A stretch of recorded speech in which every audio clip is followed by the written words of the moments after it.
Selamat datang semuanya. Selamat datang di Dialog Sadar Online. Eh, Terima kasih yang udah masuk. Kita mungkin akan menunggu beberapa menit lagi buat teman-teman yang menyusul ya. Nanti kita akan mulai di 19.40. Nanti kita sambil nunggu teman-teman yang masih di jalan. Terima kasih juga buat teman-teman yang udah meluangkan waktu juga buat ikutan Dialog Sadar ini. Semoga eh, mendapatkan manfaatnya. Salam kenal juga buat yang udah ngisi-ngisi di chatbox. Kita udah kenalan ya. Dari berbagai macam kota ya. Ada dari Ngawi. Wah, Ngawi aku lumayan sering lewat Ngawi. Cuma lewat doang, nggak pernah mampir.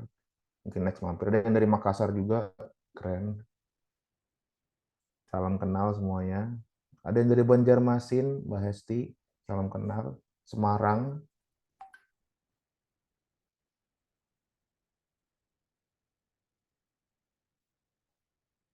Mari kita sama-sama berdoa dulu kali ya sebelum kita memulai dialog sadar ini. Semoga kita selalu diberikan kejernihan pikiran, kesadaran, agar bisa menerima segala sesuatu yang hal yang baik yang disampaikan malam ini.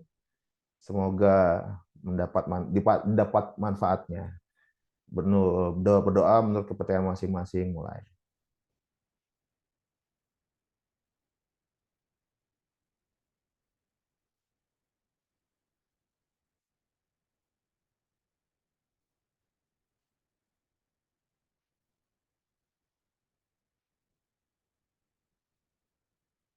Doa selesai.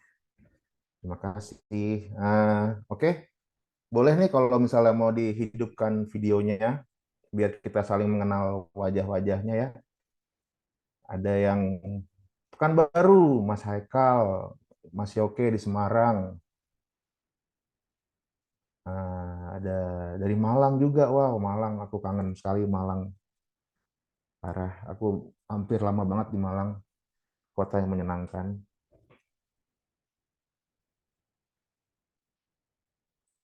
Mungkin sambil menunggu ya, sambil menunggu eh, kita mulai dialog sadarnya.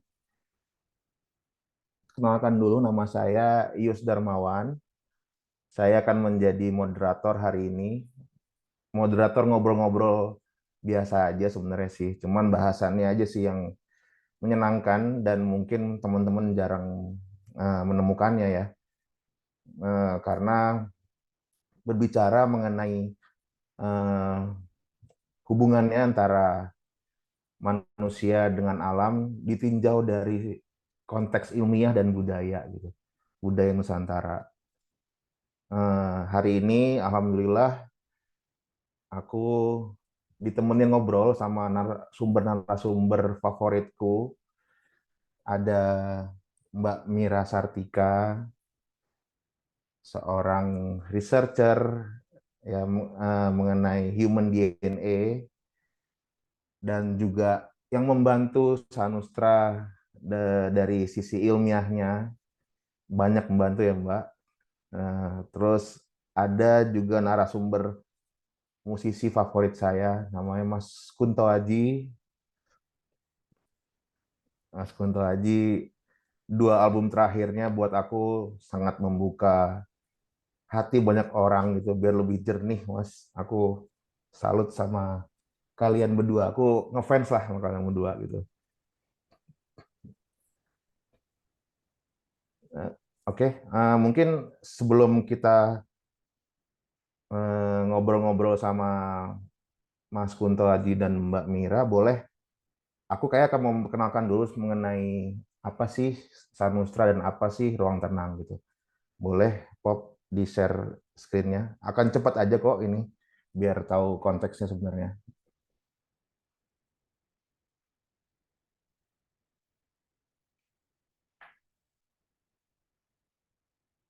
Oke, Sanustra. Sanustra itu adalah kepanjangannya adalah Sadar Nusantara gitu. Tadinya boleh di Berikutnya, oke. Tadinya adalah sebuah gerakan bersama yang untuk mengajak teman-teman menjelajahi, menghubungkan dan menemukan kembali diri kamu sebenarnya. Gerakan ini ingin mengangkat kembali rasa memiliki, kebanggaan, dan persatuan di antara orang-orang di berbagai latar kehidupan. Oke, next. Insya Allah, usaha kita tuh pengennya menjadi upaya menyelesaikan masalah sosial. Next. Karena kita mempunyai masalah sosialnya adalah kita tuh sering lupa sama rasa bangga sama Nusantara gitu. Cenderung bahkan malah ngejek ya. Kalau udah hubungannya sama buatan Indonesia itu kayak cenderung merendahkan gitu.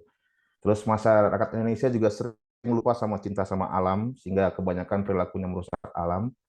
Terus masalah sosial berikutnya adalah mental health untuk kesadaran kolektif masyarakat Indonesia. Dengan adanya usaha Nusra, kita ingin menjadi solusi untuk mengembalikan kembali rasa bangga sama Nusantara, mengaktifkan kembali rasa cinta pada alam Nusantara, dan semoga menjadi sarana kesehatan mental untuk kesadaran kolektif Indonesia. Next. Jadi, kalau misalnya dibalik ya, premis masalah sosialnya adalah Nusantara itu sedang tidur orang-orangnya gitu. Jadi kenapa Sanusra harus digerakkan, harus dihadirkan biar dibangunin gitu warga Nusantaranya dan disadarkan buat yang sedang tidur. Next. Karena visinya itu tadi mengaktifkan kesadaran kolektif warga Nusantara Indonesia. Next. Nah, kita di Sanusra mempunyai satu medium yaitu ruang tenang. Next. Ruang tenang ini adalah suatu instalasi seni berupa dua box yang ekosistemnya ada darat dan ada laut berdasarkan penelitian ilmiah dari Mbak Mira Sartika. Okay, next.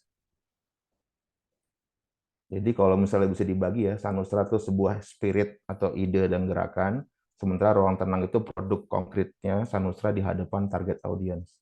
Start. Next. Ya tadi, ini instalasi seni yang menawarkan pengalaman utuh 5 panca indera untuk membantu memenuhkan kejernihan, kedamaian, kesadaran koneksi kita dengan Nusantara dan alam. Kenapa penting? Ya, ruang tenang itu kita menganggapnya sebagai pintu untuk kita mulai kembali mengenal diri kita sendiri, serta memberi jeda dari aktivitas sehari-hari untuk menumbuhkan kesadaran pentingnya hubungan dengan sesama manusia, alam, dan diri sendiri. Siapa aja sih yang butuh ruang tenang? Ya, dia yang sibuk gitu. Makanya sekarang kita bikin DCBD gitu di titik tersibuknya Jakarta gitu. Atau dia yang tinggal di kota besar sehingga lupa pentingnya konektivitas dengan alam dan gotong royong dengan manusia, atau dia yang butuh waktu untuk diri sendiri dan mengenal kembali tentang rasa dalam dirinya. Next. Mediumnya ada banyak, ada instalasi wahana. Ini salah satu foto yang kita sempat kerjasama dengan Mas Kunto Haji di Urup 2024 kemarin, berupa kotak 10x10 yang sekali masuk bisa 30 orang. Dan ini merupakan ruang tenang yang terbesar yang pernah kita buat. Terima kasih Mas Kunto udah memberikan tempat. Oke, next. Dan dia sadar tuh karena biasanya setelah keluar kotak itu orang banyak ingin ngobrol gitu, membicarakan tentang apa sih sebenarnya keresahan-keresahan yang terjadi. Makanya kita bikin suatu event yaitu sebuah dialog sadar yang kita lakukan offline maupun online. Ini fotonya waktu offline di Warung Nasi Kuda Pelangi di SCBD. Oke, next. Dan insya Allah Sadar Festival semoga nanti ada, karena kita percaya bahwa melalui budayalah gitu kesadaran itu bisa terjadi gitu. Jadi kita percaya bahwa dengan eh, musik, dengan lukisan, mungkin dengan produk-produk budaya lain, sebenarnya kita akan membawa gerakan ini ke masyarakat yang lebih luas. Okay, next. Keempat, makan. Makan itu mindful eating. Kenapa mindful eating? Karena mungkin karena kita terlalu buru-buru, misalnya kita lagi pingin makan itu selalu nggak pernah bisa santai gitu, nggak pernah bisa merasakan dengan yang benar gitu. Akhirnya kita bikin acara malam mindful eating. Jadi makan yang benar-benar tahu dari mana asalnya, makan yang benar-benar dirasain apa yang masuk ke dalam mulutnya gitu, benar-benar dirasakan semua sensenya gitu. Oke, next. Oke, terima kasih. Sekian itu perkenalan apa sebenarnya ruang tenang dan apa itu Sanustra. Berikut kayaknya aku mau langsung menanyakan kabar dulu. Gimana Mas Kunto Aji, gimana kabarnya hari ini? Halo, baik Mas Yus. Makasih ya Mas sudah mau ikutan Mas. Sama-sama dong. Dan kita juga akan ngobrol juga sama Mbak Mira. Halo Mbak. Halo, halo Mas Yus, Mas Kun, dan semuanya. Salam kenal. Terima kasih ya udah ikutan hari ini ya. Iya, senang banget ada di sini sih kita ngobrol-ngobrol ya.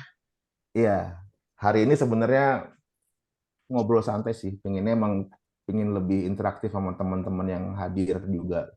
Cuman mungkin aku pengen nanya pertama sama Mas Kun dulu deh. Mas Kun, Hmm, ya, dari dua album yang kemarin Mas, apa, mantra-mantra sama pengantar purifikasi pikir gitu.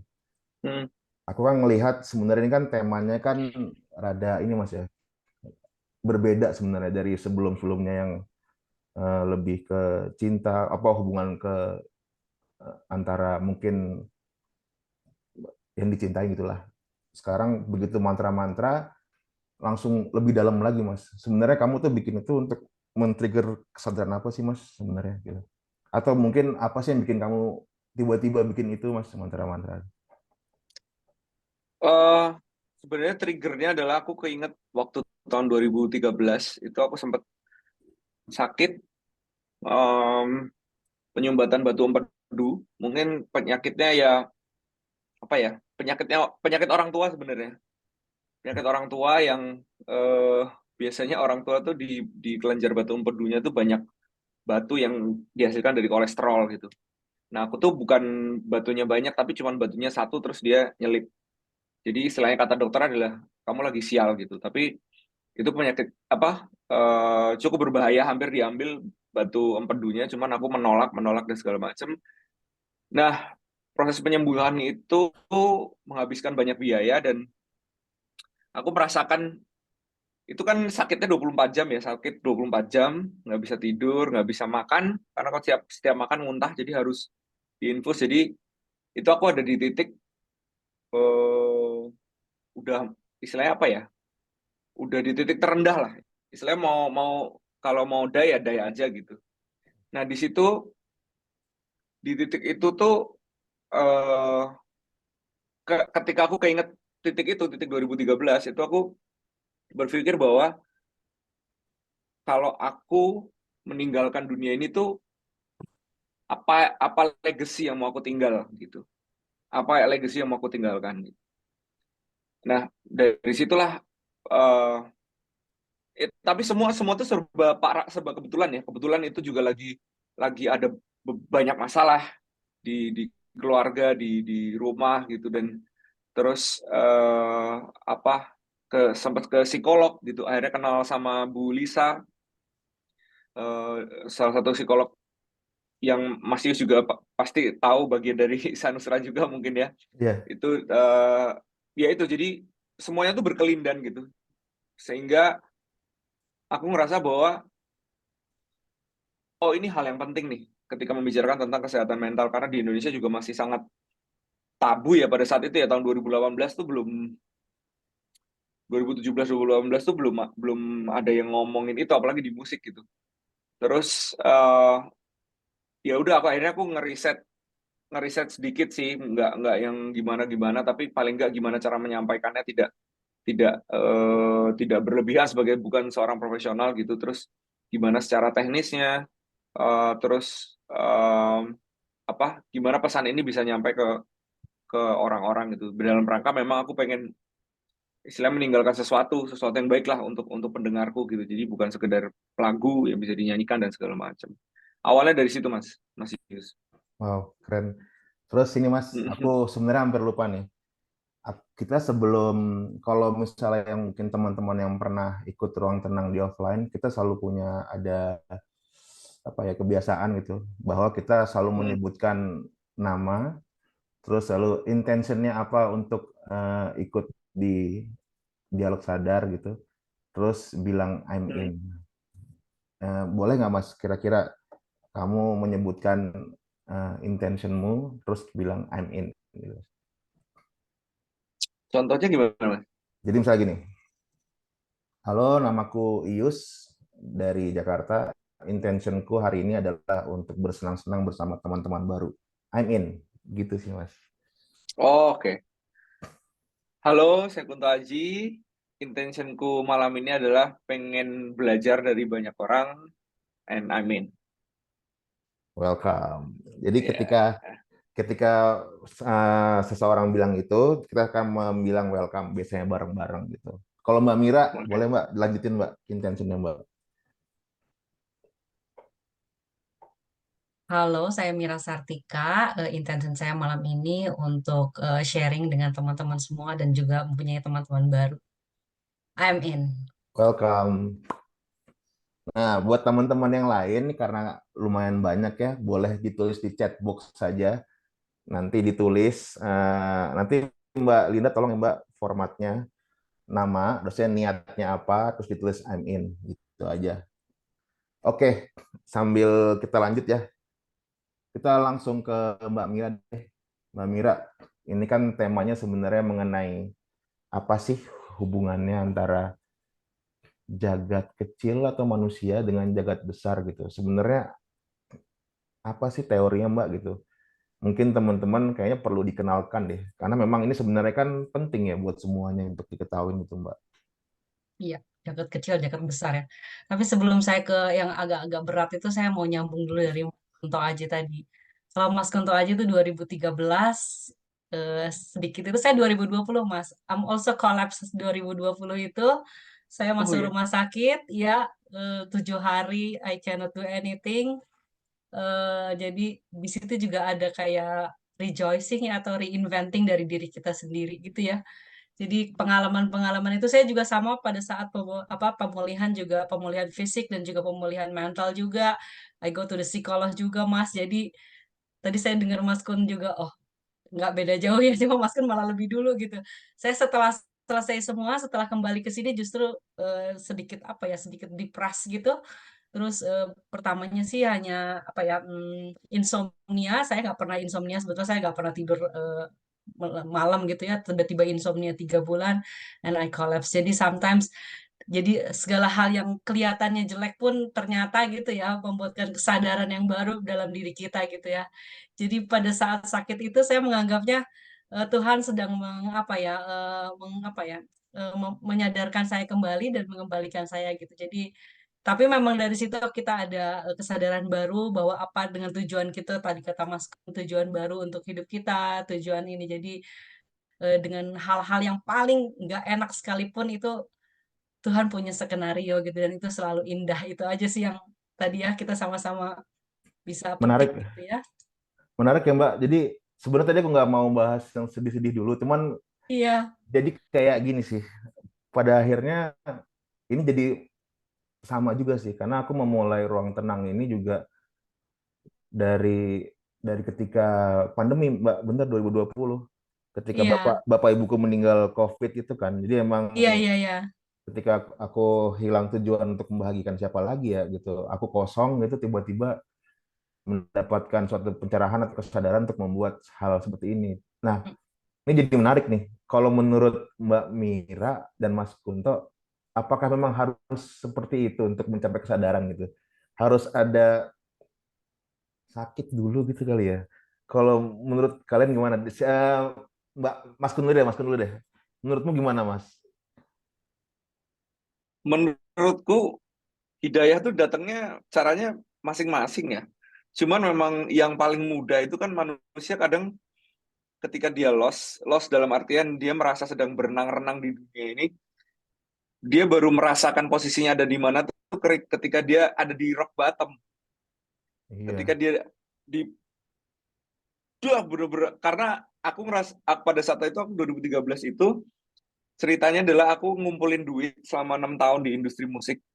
Aku mahasiswa yang nggak kenal siapa-siapa, datang ke Jakarta, ngumpulin duit dengan cara jadi host, jadi nyobain main film apa segala macam, semua aku cobain untuk bikin album. Terus aku sakit, duitku habis, buat buat biaya rumah sakit gitu, karena karena itu tadi aku nggak mau empedunya nggak diambil dan segala macam. Jadi perawatannya tuh hampir memakan waktu 2 bulan. Bayangin itu mulai dari mulai dari VIP gitu, maksudnya yang satu kamar 2 orang, sampai karena semakin habis uangnya sampai di bangsal yang gede gitu, sebelahku ada yang meninggal dulu segala macam. Itu mentalnya down banget.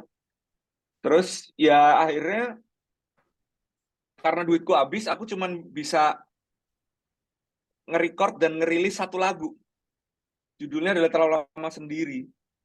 Dan lagu itu yang ternyata bisa bikin aku, ya nggak ada yang tahu gitu. Itu aku tanda tangan kontrak dengan Apple Music untuk di digital segala macam tuh di atas kasur di rumah sakit gitu.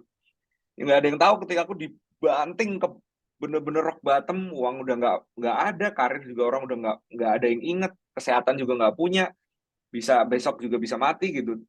Tiba-tiba dikasih kesembuhan, terus dikasih rezeki yang istilahnya dibukakan jalan yang sebegitu besarnya gara-gara lagu ini.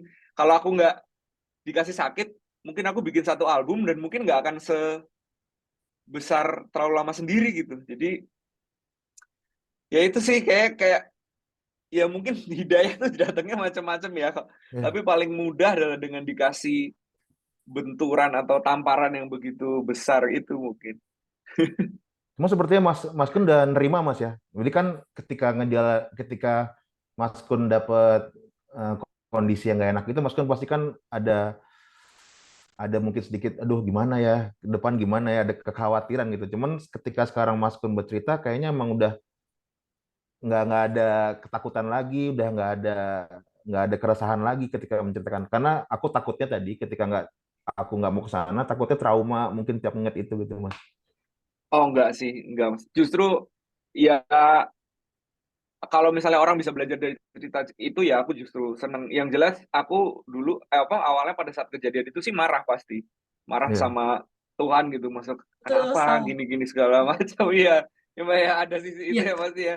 pasti. Marah sampai setelah selesai wah, marah karena sudah berminggu-minggu pasrah.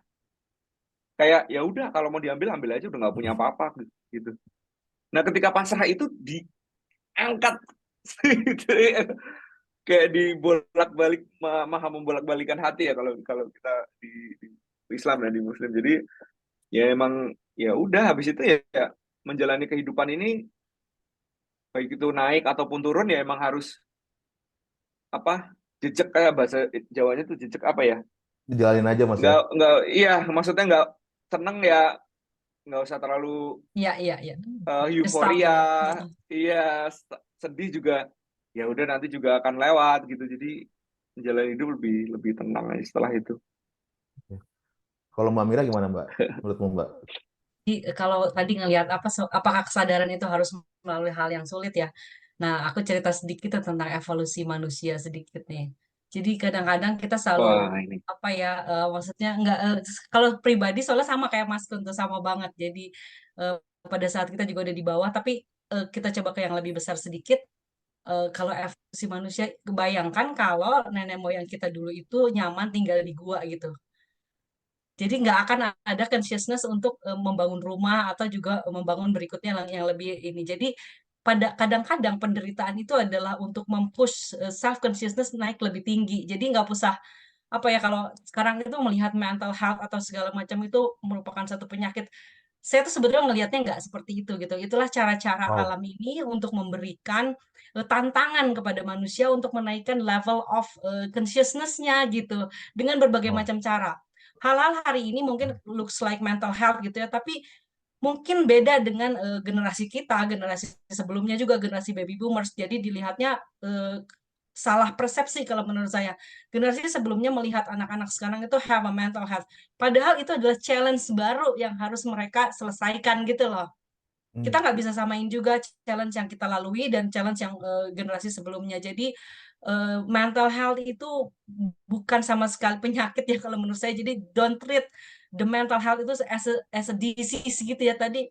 Apapun juga yang terjadi kepada kita itu pasti kita bisa overcome gitu, even trauma. Jadi saya mempelajari ritual peralihan. Ritual peralihan itu di dalam banyak budaya itu melalui trauma-trauma, misalnya digigit semut yang sangat sakit atau harus loncat dari hal yang paling tinggi. Kenapa trauma itu harus dibikin? Saya udah bikin papernya juga bahwa trauma itu sebetulnya untuk memperkuat gitu ya, memperkuat daya tahan kita. Jadi semua apa ya? Jadi kalau kayak gitu trauma atau apapun juga itu bukan untuk melemahkan kita gitu loh. Jadi saya nggak melihatnya itu sebagai nggak mau melihatnya karena kalau semuanya itu baik-baik saja, kalau semuanya itu umat manusia ini bahagia-bahagia saja, kita nggak akan ada kemajuan gitu loh. Jadi kalau dilihat dari evolutionary, kita memang dihantam dengan berbagai macam challenge ya. Saya lihatnya bukan berbagai macam challenge itu untuk mengovercome dan dengan overcoming itu self consciousness kita dari waktu ke waktu itu akan naik. Dan sekarang ini Gen Z itu salah satunya dibilangnya mental health lah, itu bukan mental health ya apa ya sebetulnya new consciousness aja, new challenge dari anak-anak Gen Z ini. Itu sih kayaknya kalau saya lihat betul kata Mas Kun juga, setiap orang pasti berbeda itunya ya, apa hidayahnya atau misalnya the challenge-nya. Nah, itu yang nggak bisa disama-samakan gitu. Itu yang ini begini, yang ini keluarganya begitu, yang ini trauma atau segala macam. Itulah challenge masing-masing yang harus di overcome gitu. Jadi tapi semuanya adalah kalau secara keseluruhan umat manusia gitulah itulah umat manusia gitu. Jadi nggak ada yang semuanya flat gitu, flat terus ya kalau flat aja juga kita nggak akan ada kemajuan gitu ya. Ya kan Mas Yos ya Mas Gun?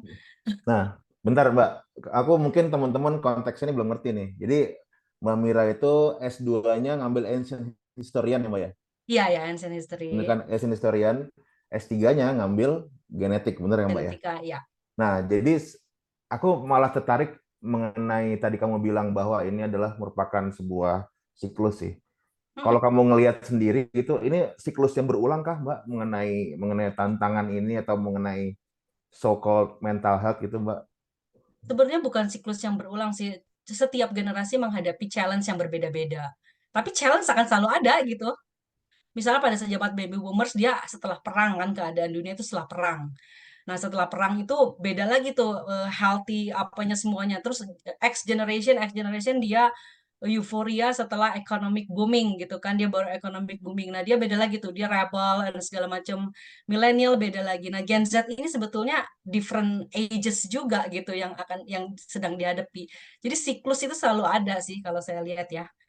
Cuma tidak sama. Nah, yang salah mempersepsikan itu generasi sebelumnya mencap Gen Z gitu loh. Itu kita buat ruang tenang Sanusra kan kenapa kita fokuskan juga untuk generasi Z itu karena banyak di misunderstood dengan generasi sebelumnya gitu kan.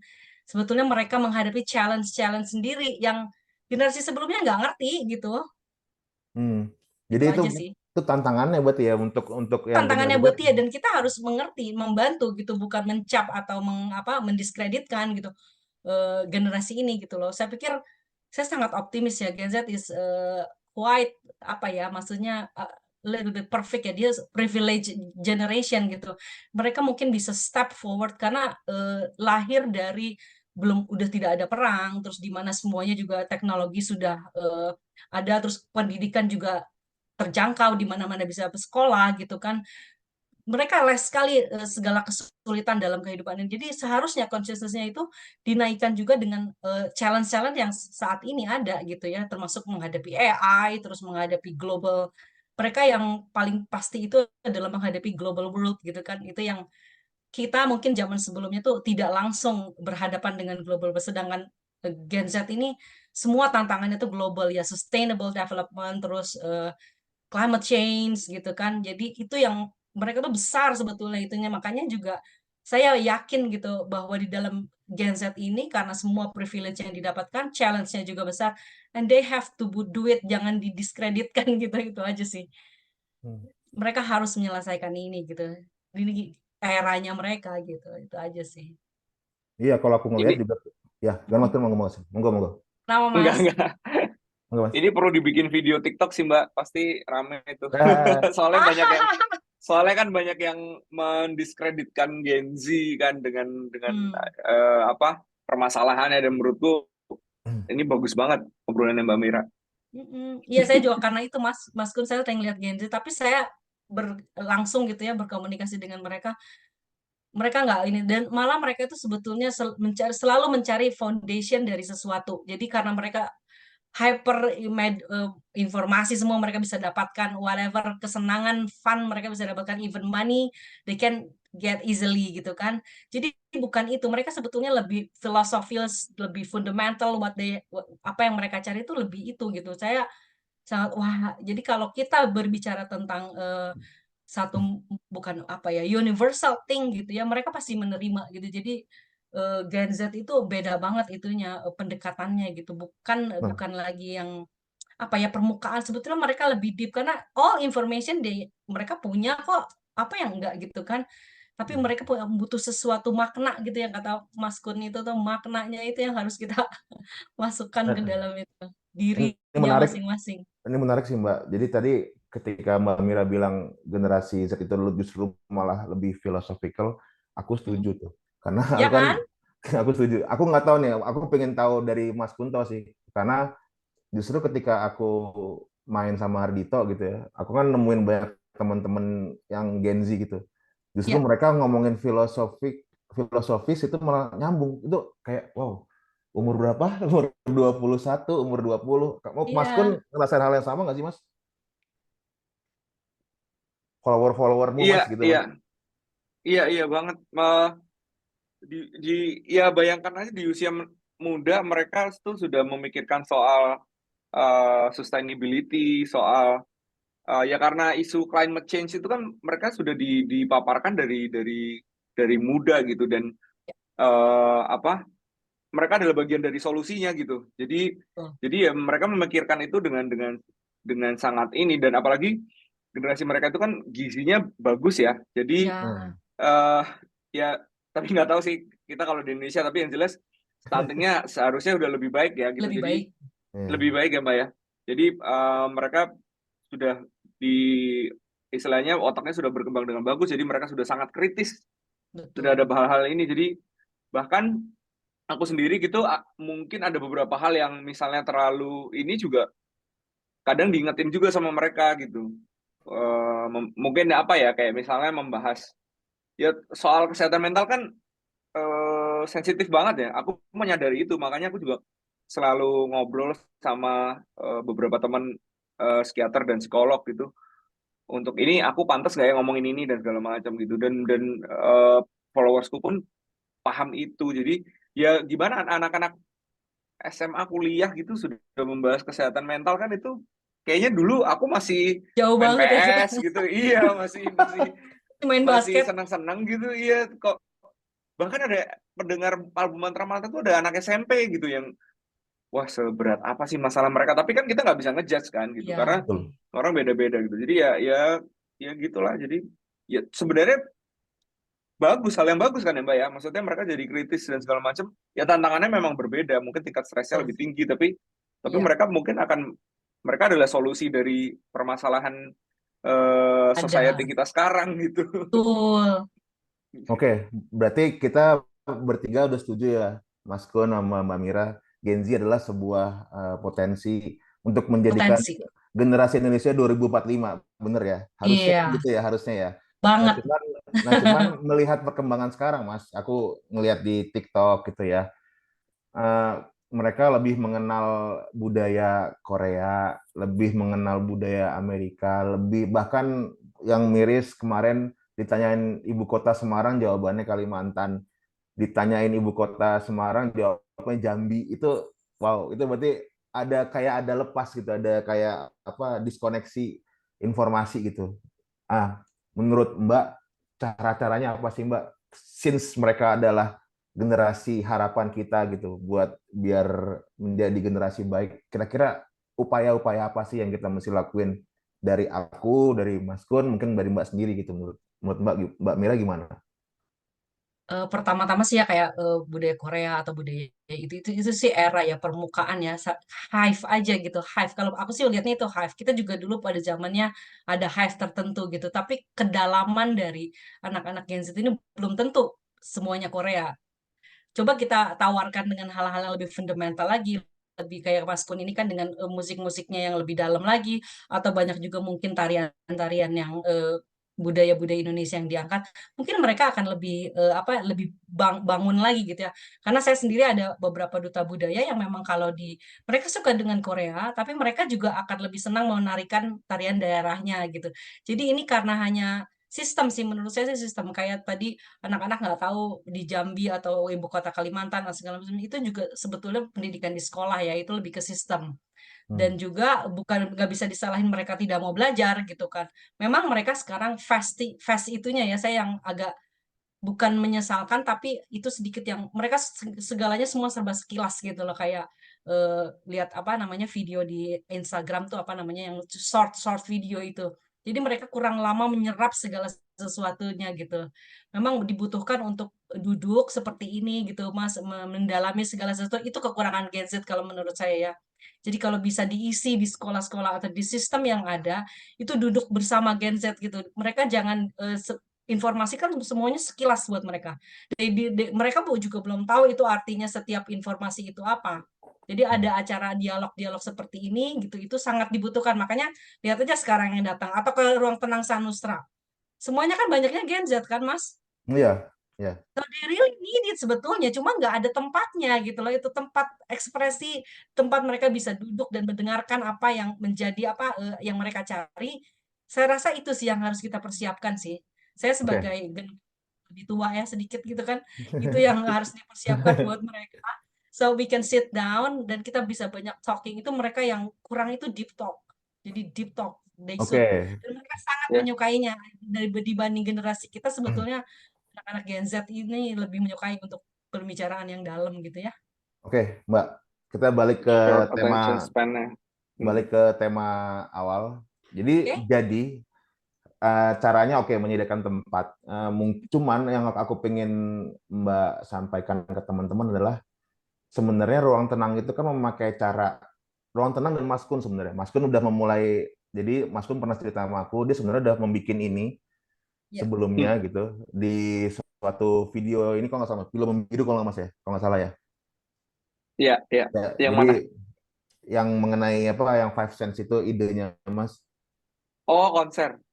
ya konser ya Konser tunggal konser ya.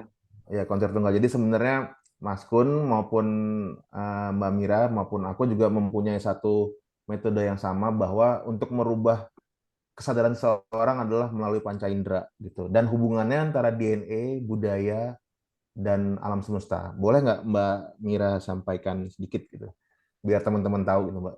Ya. Perkenalan dulu deh, nanti nggak enak juga ya. Saya background saya cultural genetic ya. Nah, cultural genetic ini menjadi base dari Sanustra sebetulnya. Waktu itu saya dan Mas Yus itu berbicara, kita banyak diskusi tentang cultural genetic dulu pertama. Lalu Mas Yus punya ide untuk membuat satu box gitu ya waktu itu. Nah, apa sih cultural genetic itu? Cultural genetic itu sebetulnya bidang studi genetika, tapi menggabungkan social structure dengan environment dan juga individual. Jadi ada social structure-nya, ada cultural knowledge, dan juga environment. Ketiganya ini ternyata gitu dalam genom manusia itu, ketiganya itu memberikan stimulate kepada genom manusia gitu. Genom itu adalah building blocks atau isinya tuh triple codon gitu ya, tiga itu dan isinya tuh tiga juta, 3 million triple codon gitu. Itu dalam genom manusia yang menuliskan setiap apa ya namanya setiap manusia itu berbeda-beda. Nah, dalam environment ada environment, ada sosial dan ada individual inilah dari culture knowledge inilah lahirlah five senses system. Jadi saya beberapa kali bukan beberapa kali saya meneliti juga bahwa gene expression. Makanya ini jadi agak sedikit ini ya. Saya agak ini juga soalnya agak sedikit technical gitu sebetulnya. Yang Tapi bahasa yang lebih eh, tahu aja Mbak, bahasa yang nah lebih. itu dia. Saya agak susah ya harus moderatornya kayaknya mengininya. Tapi nggak apa-apa. Jadi culture genetik itu yang tadi itu di mana bahwa five senses system itu adalah yang pertama, stimulasi pertama kepada genom manusia gitu. Nah, untuk udah mengetahui itu, saya cari lagi di mana tempatnya atau di mana di history manusia, karena saya historian juga, yang memperlakukan ritual atau memperlakukan five senses system untuk menginduce atau menstimulat genom kita. Saya lihatnya di budaya, Mas Yus. Nah, jadi budaya itu Itulah setiap koneksinya kita ya, Mbak. lihat, iya itu koneksinya. Jadi saya belajar history dulu sebelumnya, baru saya belajar genetik. Nah, di genetik saya menemukan bahwa five senses system itu adalah yang stimulate genom. Nah, saya kembali ke history. Nah, di history ternyata banyak sekali, khususnya di budaya, bahwa setiap budaya itu memiliki apa ya, kayak eh, apa sih itu tertentu gitu ya, bahwa semua hal yang mereka lakukan itu ternyata untuk menstimulat genom manusia gitu. Misalnya contohnya ini deh, Banjar di Bali gitu ya, kalau ada orang Bali di sini, bentuknya yang sangat unik, terus kenapa bunganya juga berwarna bunga tertentu, wanginya tertentu juga gitu. Jadi five senses itu dirangsang. Nah, kalau tanya lagi apa artinya itu, nah justru sains ini belum sampai ke situ gitu loh. Jadi sains itu baru sampai bahwa oh iya genom manusia itu diinduce oleh five senses system. Nah, makanya saya lihat sekarang jadi budaya itu sophisticated, so tinggi gitu, karena mereka sudah mengetahui, sudah menjadi produk kok itunya gitu ya, sudah menjadi produk ritual, sudah menjadi produk sehari-hari. Sains baru mengetahui bahwa yang jadi produk ritual ini adalah untuk menstimulat genom.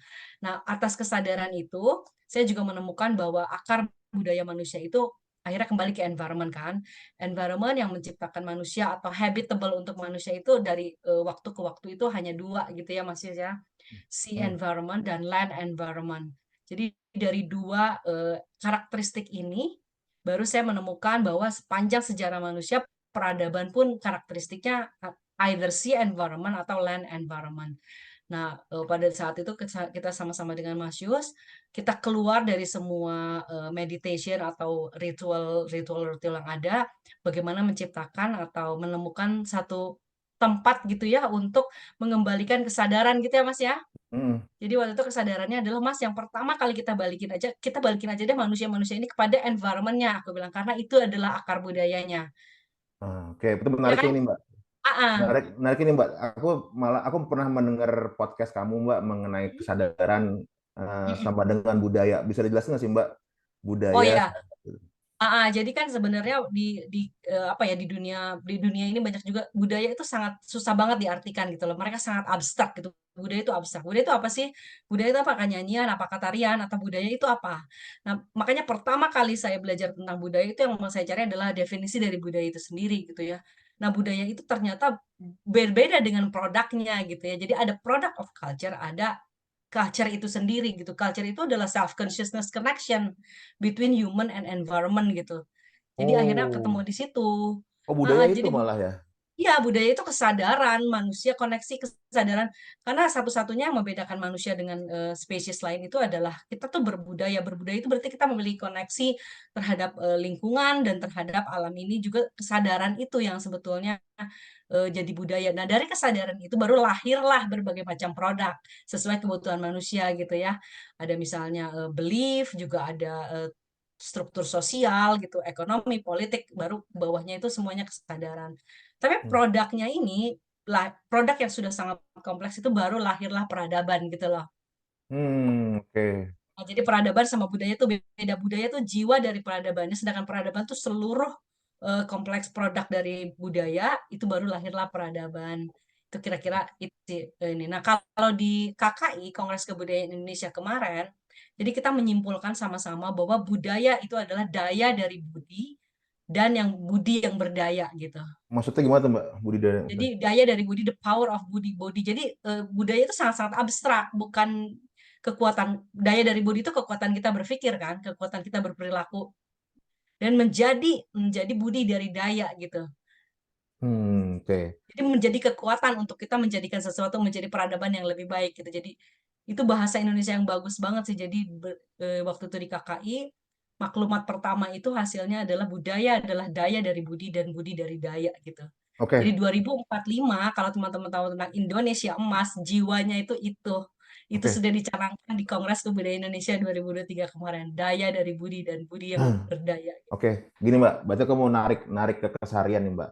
Kalau memang Boleh. budaya emang sepenting itu gitu, budaya itu apakah harus five sense? Karena kesadaran yang dibentuk sama Mas Kun sendiri itu lewat musik aja gitu. Kan Nggak nggak apa-apa ada itu dari itu, apakah ada hubungannya, maksudnya apakah harus five sense, apakah harus hanya musik doang bisa apa gimana Mbak? enggak itu tergantung kebutuhannya sih dan kemampuannya juga. Jadi kadang-kadang five sense itu juga bukan nggak seluruhnya. Nah, saya ini kan five sense yang di Ruang Tenang Sanusra karena kita memang ingin mengembalikan seluruhnya gitu loh. Tapi kalau Oh, oke. produknya kita kan mengenolkan kan, mengembalikan seluruhnya. Makanya kita induce dengan lima-limanya gitu kan Mas waktu itu. Biar Tapi langsung kalau cepet ya, biar cepet betul kan. cepat dibilang cepat enggak, tapi benar-benar nol dan kita pengen tahu juga efeknya terhadap yang masuk sendiri kan waktu itu. Iya, iya.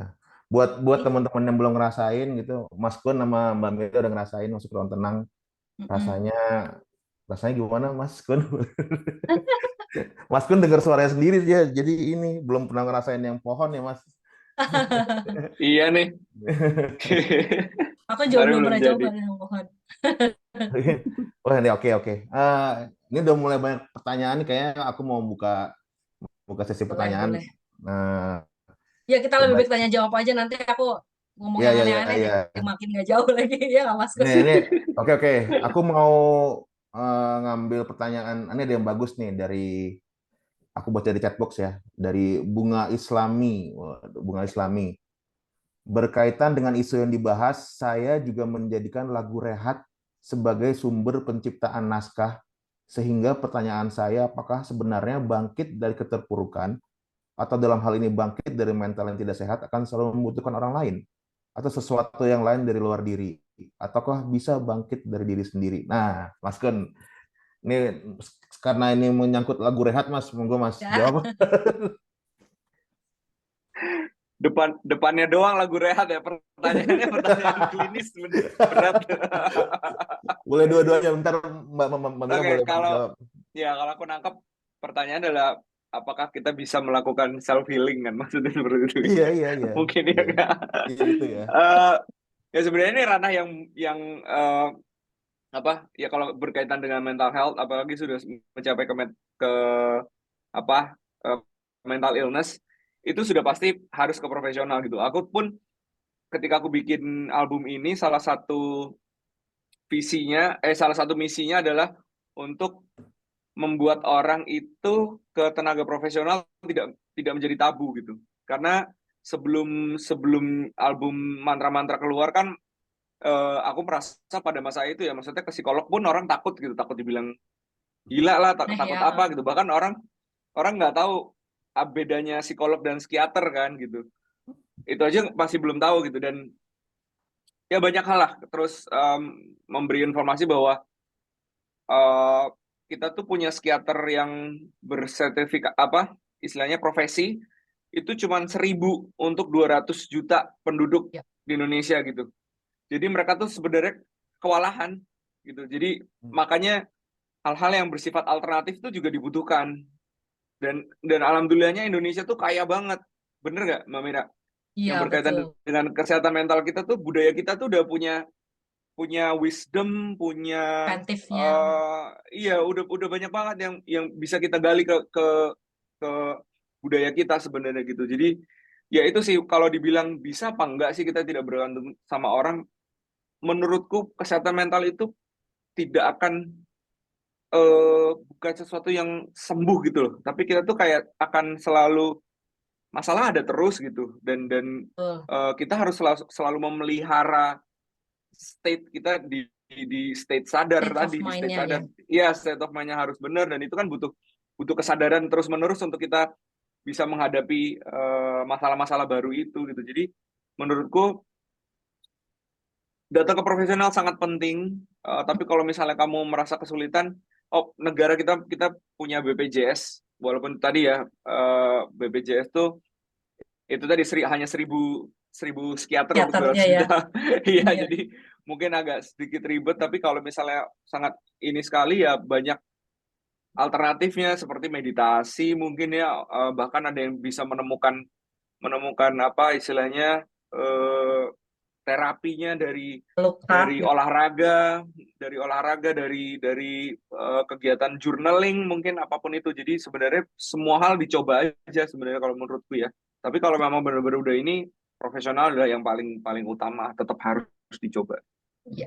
Gitu sih dari Iya, aku. setuju. Kalau Mbak Mira boleh Sama-sama. menambahkan Mbak, kalau mau nambahin. Sama sih, tapi karena kita punya tambahan baru ini, makanya mental health itu coba ke Ruang Tenang Sanustra, and you know, see people atau land people, this is the new ways gitu ya, kita offer juga. Memang ini belum banyak research yang membuktikan, tapi ini bisa menjadi salah satu itu karena waktu pertama kali kita coba Ruang Tenang Sanustra banyak sekali yang traumanya keluar dan akhirnya kita konseling di situ gitu. Even kadang-kadang mental health itu pada saat kita masalahnya pun kita sudah nggak tahu apa gitu ya, ya kan Mas Kun? Jadi suka udah kaburnya, even masalahnya pun kita sudah nggak tahu apa yang harus diperbaiki dan apa sebetulnya yang menjadi keresahan kita atau anxiety itu gitu. Makanya coba kita sama Mas Mas Yus ini kita bikin Ruang Tenang Sanustra dan pada saat awal kita buat itu mengeluarkan segala keresahan dari orang yang masuk box itu ya Mas ya waktu itu ya. Iya, Iya, ada yang sampai nangis, ada yang Ada yang pas sampai Mas Kun nangis. datang, Mas Kun masuk ada yang iya, nangis, Iya, ada yang iya. nangis. meluk. Jadi benar karena Mas Kun semua yang advice dari Mas Kun itu betul. Jika ada profesional, pergi ke profesional atau dengan cara-cara yang lain pun. Tapi kita di sini mencoba juga dengan cara baru yaitu Ruang Tenang Sanustra. Semoga gitu nanti dari situ baru kita melakukan coaching bersama psikolog atau psikiaternya gitu. Jadi itu salah satu meditasi sih. Dan ini juga nggak ada efeknya ya gitu. Maksudnya kita mengembalikan segala sesuatunya di ruang tenang itu. Jadi itu sih. Promosi ya Oke. kayaknya ya, enggak sih. Aku mau nambahin dikit Boleh. apa yang paling lama ketika datang ke psikolog ya atau ke tenaga profesional itu yang paling lama itu adalah menemukan masalahnya. Ya Iya, kan itu. Menemukan masalahnya itu bisa sampai berapa kali sesi itu. Betul, Ketika kita sudah ketemu masalahnya, baru lebih mudah justru untuk menguraikan dan menyelesaikannya. iya, Yang paling susah itu iya. menemukan akar betul. masalahnya justru. Dikulitinya itu Oh, ya Mas ya, dikuliti gitu Iya, kan sebenarnya satu-satu. dari traumanya dari mana, trauma yang Iya, mana ini yang gitu. mana? Dan oh, kadang salah, kadang sering banget Diagnose. salah. Mm-mm. iya Iya, lagi. kita kira oh ini gara-gara ini nih, gara-gara masalah sama orang apa sama trauma sama dibully mungkin. Dikiranya gara-gara itu. Ternyata bukan, ternyata Bukan. ditilik ke belakang sama orang tua pas masih bayi bisa, pas masih kecil bisa ya Iya, gitu-gitu. iya. Asli, Hal yang menarik banget. asli. Itu juga pengalamanku waktu sama Bu Lisa sih sama. Jadi aku pikir aku sering dibully dulu, jadinya trauma. Ternyata bukan. Masih waktu masih bayi, jauh sekali. Oke, oke kita kembali ke pertanyaannya, Mbak Mas. Oke. Kemana dulu ya? Oh ini dulu deh. Halo, aku Nadia dari Jakarta. Dengan budaya yang semakin luntur, apakah itu berhubungan dengan bumi yang semakin hancur? Lalu apa aksi konkret yang bisa kita lakukan untuk kembali berbudaya dan menjaga bumi? Nah, ini Mbak Mira nih Hey, cocok nih jawab nih. exactly. Ya, betul banget itu kalau budaya hancur, bumi semakin hancur itu betul ada kaitannya banget. Karena kalau budaya, akar budaya itu kan environment, lingkungan. Semakin kita tidak consciousness terhadap lingkungan sekitar, yaitu kita seolah-olah bisa apa ya, kita bisa menguasai environment gitu. Padahal kita lupa bahwa, nah itu yang tadi balik lagi ke jagat kecil, jagat besar itu, bahwa kita itu bagian dari di dalam isi kita itu adalah jagat kecil gitu, jagat kecil dari lingkungan itu. Jadi kalau lingkungannya rusak, berarti budaya kita juga sudah turun. Makanya mengembalikannya adalah dengan kesadaran lagi. Kesadaran bahwa kita adalah bagian dari itu dan jagat besar dan jagat kecil itu juga berkoneksi.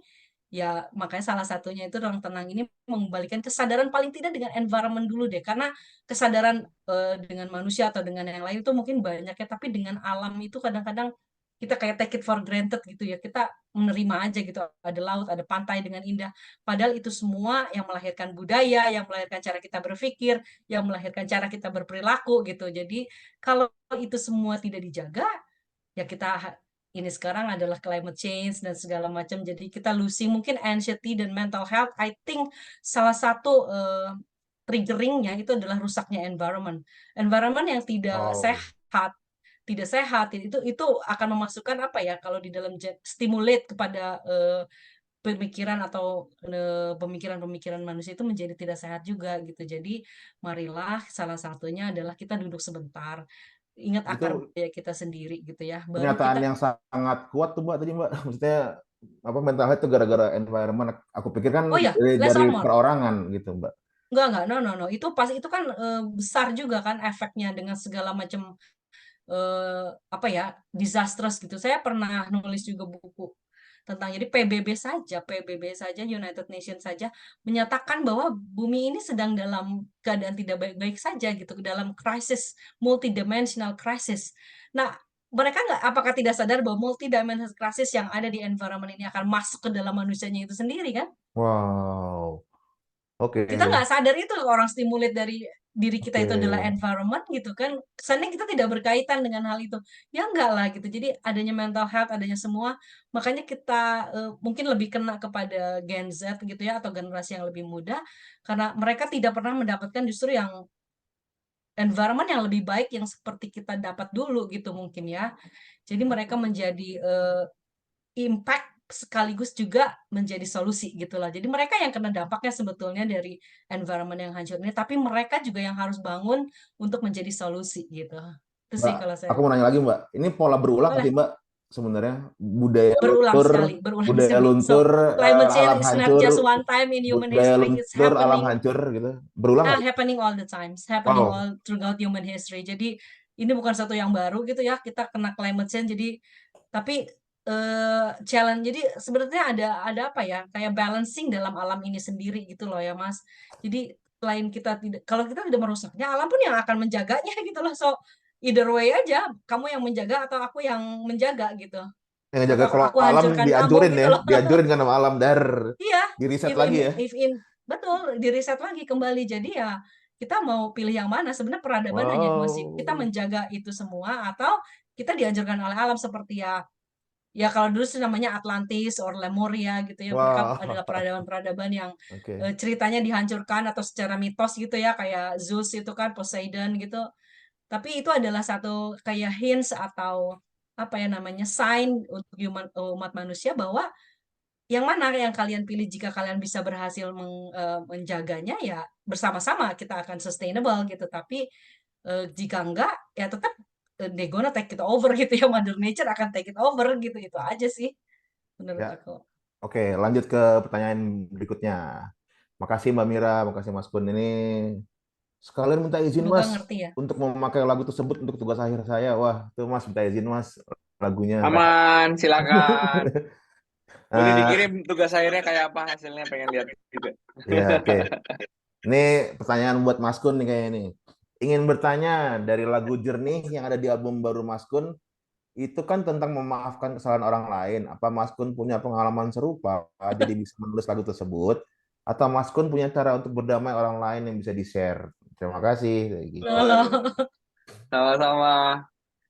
Memaafkan itu kata-kata yang sangat mudah untuk diucapkan, tapi sangat susah sekali untuk dihayati. Betul banget. Dan lagu ini sebenarnya lagu yang diciptakan untuk menemani prosesnya. Karena aku sendiri juga bukan orang yang eh, terbebas dari rasa sakit hati atau apa gitu. Pasti ada hal-hal yang masih susah sekali untuk bisa kita menerima gitu ya. Terutama sebenarnya yang paling berat adalah memaafkan orang yang tidak meminta maaf bahkan ke kita gitu. Itu yang Di susah sih. lirik-lirik di lagu itu kan apa? Tak ada maaf sempat terucap itu sebenarnya adalah untuk orang yang tidak meminta maaf pada kita, tapi kita memaafkan itu hanya untuk diri kita sendiri, Tuh. untuk merasakan damainya itu sendiri. Nah, yang tidak bisa meminta maaf pada kita itu bukan cuma orang lain, tapi diri kita sendiri juga tidak bisa meminta maaf pada kita sendiri gitu. Jadi Super. memaafkan orang lain dan memaafkan diri kita sendiri terutama gitu. Jadi ya lagu itu berputar di situlah. Ketika kita bisa mencapai titik kesadaran tertentu, melepaskan hal-hal yang mengikat kita dari dunia ini, ya aku hanya ingin merasakan damai itu intinya itu. Iya. Wow. Aku baru tahu Mas, aku baru tahu lagu tentang itu Mas. Jadi untuk Oh meminta iya, untuk apa? Untuk maaf buat yang orang yang nggak minta maaf itu aku baru tahu sih. iya. Oke, oke. Sebenarnya itu. Dan banyak yang nggak ngeh sih, Mas. Iya, iya, Banyak iya. nggak ngeh dari liriknya memang. Oke, Keren. siap. Terima kasih, Mas Kur. Ini ada pertanyaan lagi nih. Izin bertanya, salah nggak sih jika kita ada trauma kepada orang tua atau bisa dibilang broken home, tetapi kita hanya diam sendiri tanpa cerita ke siapapun, tapi itu juga cara kita untuk tetap berdamai sama keadaan. Atau ada cara lain selain kita hanya diam? Terima kasih. Wow. Tadi Mas Kun udah, coba deh Mbak Mira deh menjawab yang ini Aduh, deh. trauma-trauma ini ya. Trauma kepada orang tua, tapi kita hanya bisa diam sendiri tanpa cerita ke siapapun. Sebetulnya tetap sih kalau trauma itu ke siapapun juga kita harus tetap treatnya sama ya kata tadi Mas Gun ya, ada yang ke psikiater atau kita bicara dengan teman, di treatnya sama ke siapapun itu traumanya. Even untuk bicara langsung juga kepada orang tuanya gitu ya. Kalau keadaannya seperti apa gitu, tapi itu di treatnya sama sih. Walaupun memang kepada orang tua, tapi memang saya pikir anak-anak sekarang banyak sekali ya yang dapat trauma dari orang tuanya gitu ya. Mungkin juga itu hanya salah persepsi bisa jadi gitu ya. Jadi selain dibicarakan dengan yang profesional atau teman, tapi juga perlu juga untuk berbicara dengan orang tuanya gitu. Apakah itu memang apa niatnya ke orang tua itu begitu atau memang salah persepsi atau misunderstanding gitu. Kalau dari sisi saya sih gitu ya.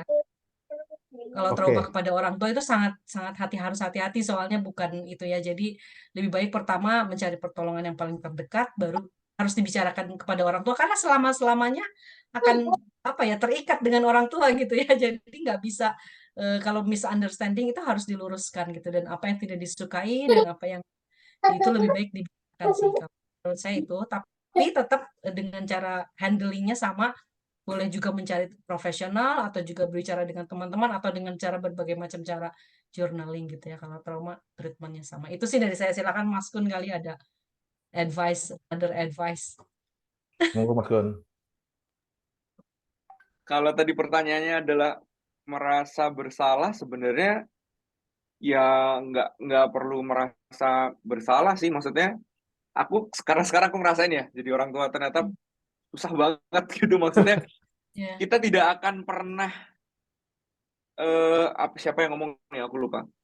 Sebaik-baiknya pola parenting kita tidak akan pernah kita tidak membuat trauma ke anak gitu. betul, Wow. betul, betul. Dan dan kalau kita mau misalnya kita nih oke aku akan jadi orang tua yang tidak membuat trauma sama Ya, sekali ke gitu. anak. Anakmu akan jadi aneh gitu. Maksudnya anakmu kan nggak bisa apa-apa karena ya dia kan diciptakan untuk anak kecil kan diciptakan untuk nggak ngerti ngeyel eh, Dididik ya. apa rebel gitu maksudnya iya kan Mbak perkembangan Iya, otaknya betul. di usia segitu kan usia 6 tahun tuh emang otak rebel gitu mereka akan selalu Betul. melawan dan kita harus menjaga apa istilahnya memberitahu mereka. Nah, Mm, tantangannya juga beda-beda. Anak ada yang gampang dikasih tahu, ada yang susah banget dikasih tahu.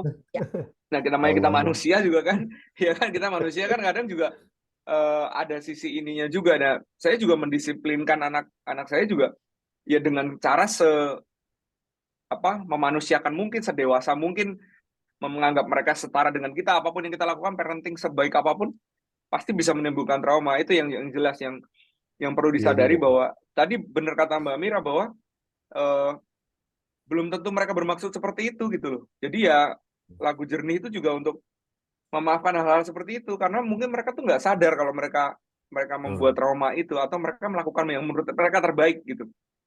Tapi Dan ternyata masih menimbulkan trauma gitu. tadi ya. juga sempat dia obrol sama Mbak Mira, trauma itu kan menjadikan suatu pengembangan DNA tadi Mbak ya. Sebenarnya Iya, trauma-trauma itu. Jadi kita ngelihat trauma betul. itu jangan sebuah kayak momok besar yang harus dihindari. Ya Iya, trauma betul. memang harus harus diterima aja gitu kan. Semakin dihindari, kamu akan semakin dikejar. So face it. Ih, iya. Ya, Wow, oke. Oke, ini nih, oke ini aku akan bacakan pertanyaan terakhir ya. Ini Nah, bagus banget nih pertanyaannya nih. ini ya, sependek yang saya tahu, gen dalam tubuh kita adalah gabungan dari gen para leluhur kita. Itu berarti memori tentang kebudayaan dan peradaban yang mereka jalani semasa hidupnya juga mengalir dalam darah dan bawah sadar mereka. Dan sadari atau tidak, itu adalah bagian dari diri kita dan membentuk kita saat ini. Bagaimana cara channeling ke memori para leluhur itu untuk kemudian kita gunakan untuk melestarikan budaya saat ini. Wow, keren. Wow, ini bagus banget nih. Ini yang kita coba Mbak, coba lakukan ya, Mas. Jadi salah satu channeling oke. itu memang betul itu. Jadi budaya itu sebenarnya ada dua. Satu melalui gen yang diturunkan, itu menjadi misalnya etnis Sunda atau etnis Batak itu sudah otomatis. Yang kedua ada yang harus dilakukan sehingga itu akan kembali apa namanya recurrent gitu ya. Seperti ritual. Ritual itu ada ritual misalnya melahirkan, ritual apa namanya puberti, perkawinan, ada ancestry ke makam-makam gitu dan ritual kematian gitu.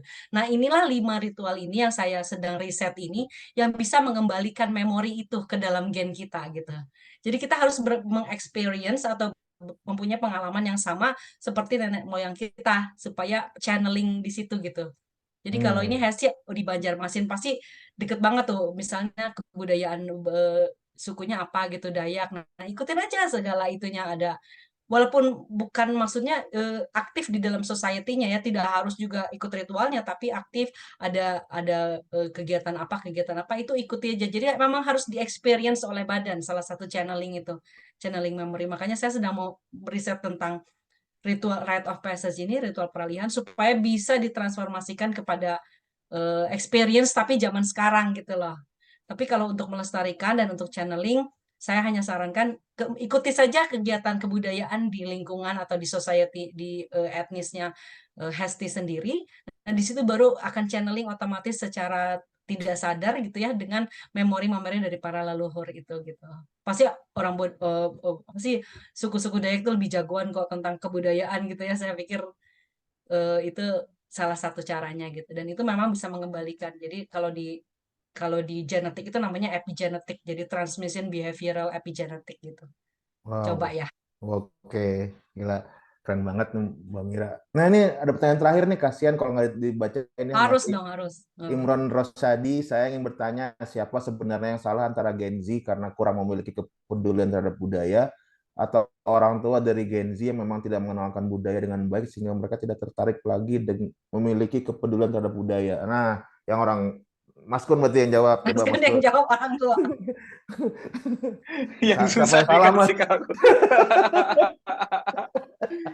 Kayaknya kalau menurutku sih aku tipe orang yang nggak, maksudnya nggak suka gini ya. Maksudnya ketika ada masalah tuh kita nggak usah nyari siapa yang salah, tapi fokus ke solusinya aja gitu. Benar. Jadi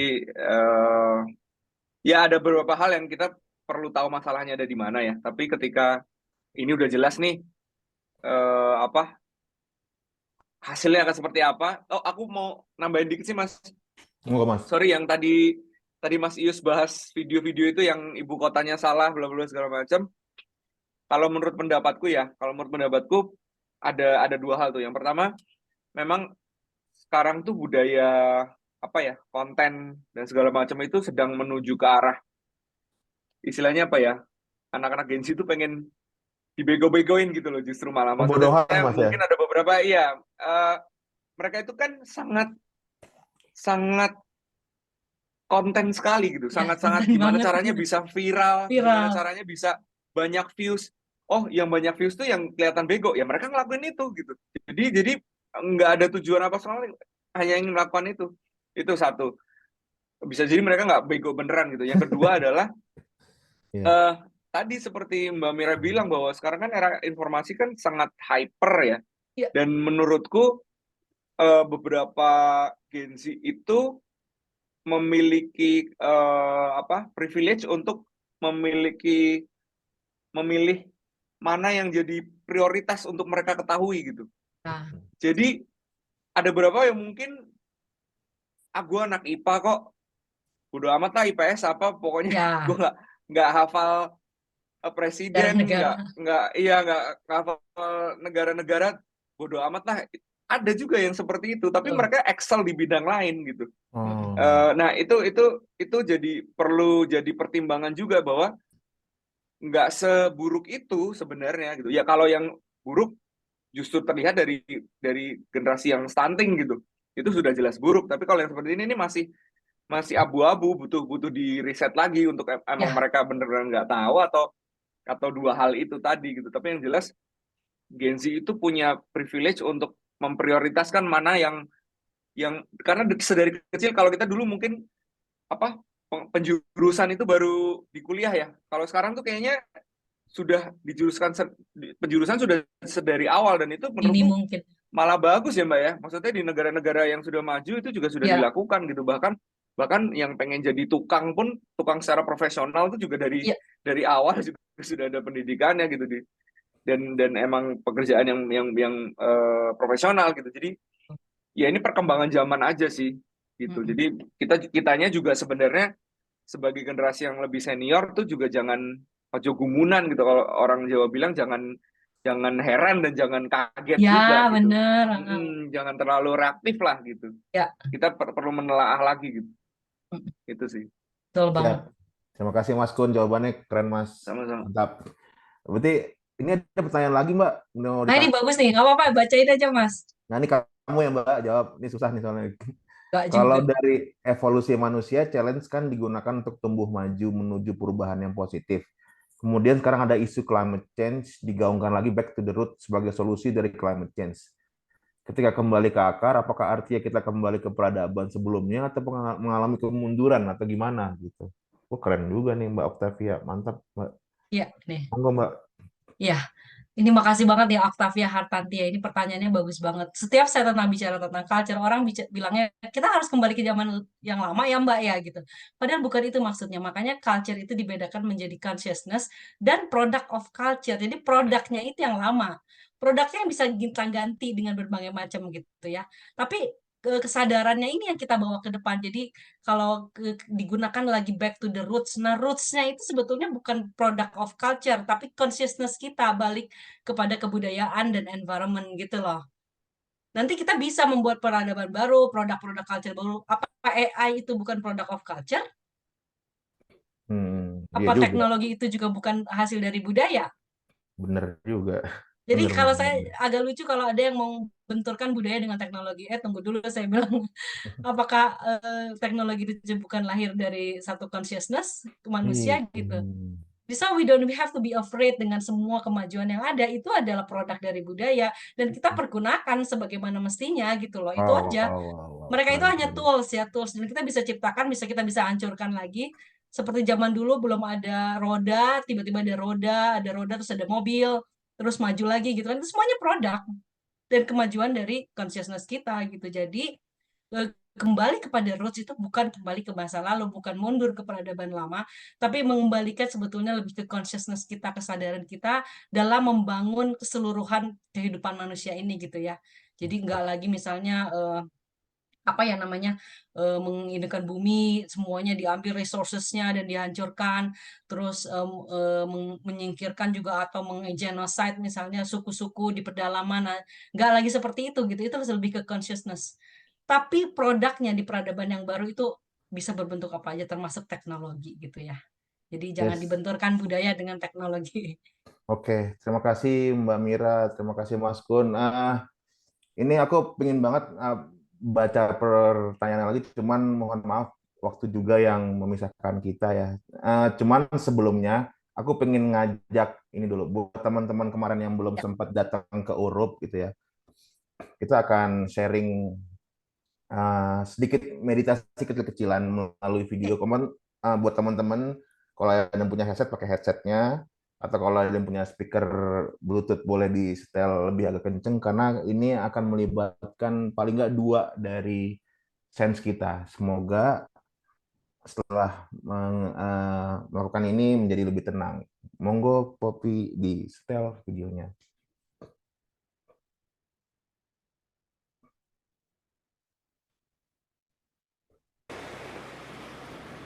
Selamat datang di ruang tenang Sanustra.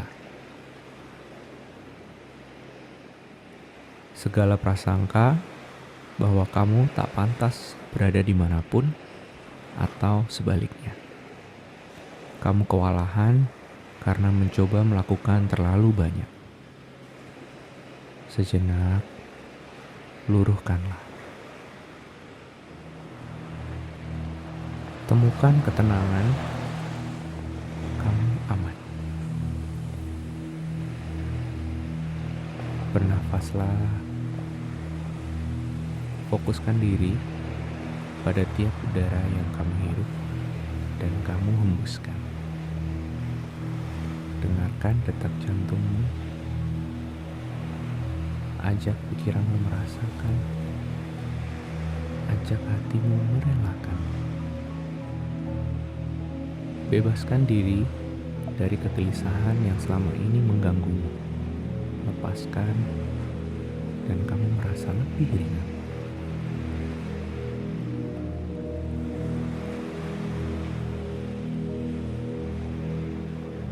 Kini, kamu berada di pusat ketenangan.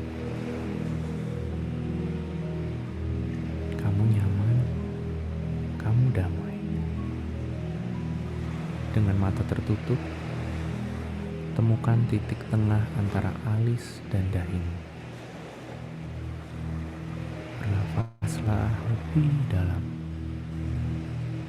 Hirup dalam 8 hitungan dan hembuskan juga dalam 8 hitungan.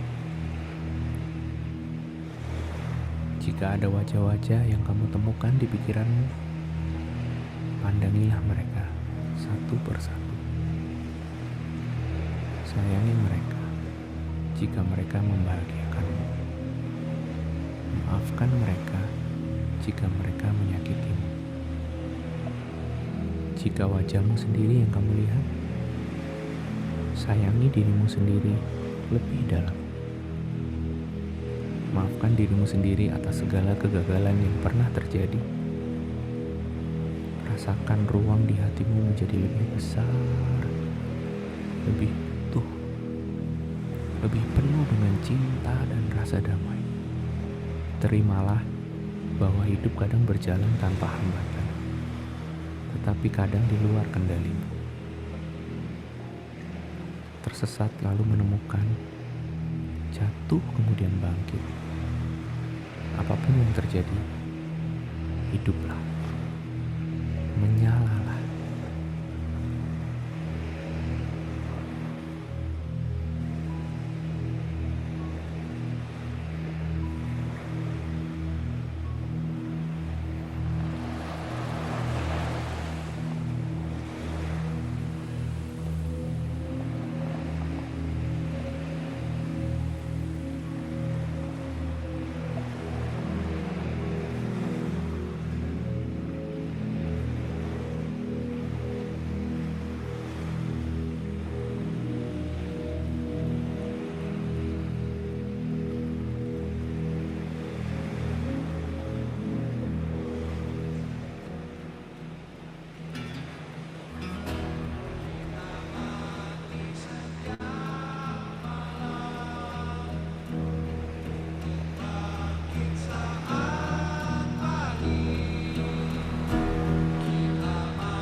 Karena urip iku urup, hidup itu menyala.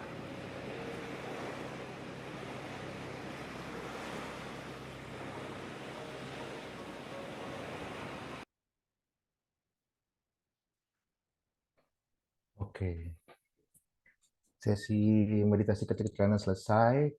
Mungkin sambil sebelum kita menutup ya, aku pengen ngajak Mas Kun dan Mbak Mira untuk kira-kira kesimpulannya apa sih? Cuman mungkin dari aku dulu. Kesimpulanku adalah obrolan kita hari ini adalah menjadi manusia berbudaya. Sepertinya salah satu cara untuk kita dapat mengetahui misi jiwa kita bersama. Mari kita mulai dengan lebih sering berdiskusi bersama, Dan ayo datang aja ke tempat ruang tenang dimanapun berada, agar bersama-sama menjadi manusia yang mulai mengenal diri kita sendiri. Untuk kemudian menjadi daya dari budi dan memiliki budi yang berdaya. Ruang tenang ini pun hadir sebagai perpanjangan dari bentuk berbudaya melalui cinta yang dimulai dengan mencintai diri kita, dengan mengenal diri kita. Seperti lagunya Mas Kunto Aji, cinta itu paling tinggi maknanya. Monggo, itu kesimpulanku hari ini. Monggo Mas Kun kalau mau menambahkan kesimpulan, Mbak Mira mau nambahin kesimpulan. Monggo Mas. Aku apa ya kesimpulannya? Yang jelas ya kesadaran untuk kita hidup sekarang di masa sekarang, tapi tetap memikirkan bagaimana anak cucu kita nanti bisa menikmati hidupnya juga seperti kita sekarang, itu juga sangat penting, dan terutama bisa diakses dengan kita menyadari roots kita dari mana. Dan seperti Mbak Mira tadi bilang bahwa kesadarannya bukan produk budayanya, tapi kesadarannya yang kita bawa. Jadi filosofi nenek moyang kita itu pasti ada artinya gitu. Dari yang dekat aja dulu. Yes. Terima kasih Mas Kun. Mbak Mira mungkin nambahin kesimpulannya Mbak. Kesimpulannya Mas Yusuf sama Mas Yus sama Mas Tur udah bagus ya. Aku suka banget berdaya dari budi dari daya, itu sih itunya sih. Mungkin artinya masih abstrak saat ini, teman-teman semua. Kita cari semua artinya itu semua. Itulah budaya. Oke, terima kasih Mbak. Sebelumnya mungkin untuk teman-teman kalau yang mau menuliskan di chat box, ditulisin aja hari ini apa yang dirasakan gitu, dan langsung ditulis I'm out gitu. Oke, terima kasih Mas Kun, terima kasih Mbak Mira, terima kasih teman-teman yang udah bergabung. Kita foto bareng dulu kali ya, foto bareng Boleh? dulu ya. Oke, ini siapa nih yang Mbak Linda apa yang ini yang apa yang Siap Mas, aku fotoin. Oke, boleh dihidupin semua guys, apa kameranya biar kita foto 67 bareng. orang, ayo. Kita foto bareng yuk. Makasih loh, pertanyaannya bagus-bagus sekali. Lain kali lebih bagus lagi ya, kita jadi bahasannya dalam. Yuk, seru ya Mbak ya. Udah semua. Mau dibuka. Oke, hitung ya. 1, 2, 3. Sebentar, ada 3 layar. Oke. 1, 2, 3, senyum. 1, 2, 3, senyum lagi. Yang terakhir, 1, 2, 3, mari senyum. Oke, kita sampai foto-foto. Oke, terima kasih semuanya yang sudah datang. Terima kasih semua yang udah hadir. Terima Mas kasih Kun semuanya. lagi. Maaf kalau ada Matur- salah-salah kata ya. Terima kasih Mbak Isius, Mbak Mira. Terima Matur kasih suwun Mas Kun, sangat. Mas Yus, Mbak Inda, dan semua tim Sanustra. Sukses terus ya. Ya, buat teman-teman jangan lupa untuk mengisi QR-nya apa rasa yang didapat ketika di Los Sadar tadi, dan mungkin buat teman-teman yang masih belum puas ngobrolnya, kita ada chat WA community-nya juga, langsung nanti kita ngobrol di sana ya teman-teman. Oke, sampai jumpa lagi di Dialog Sadar online berikutnya. Semoga semua berbahagia. Terima kasih semuanya. Terima kasih. Bye-bye. Bye-bye, Mas Thank you. Kun. Lagu terakhirnya Mas, aku lagi dengerin terus. Dah, Mas Yus, dadah. Mbak Bye, Linda, Mbak Mira. semuanya timnya ya, dadah. Terima kasih bye. semuanya. Terima I'm kasih. I'm out. out, dah.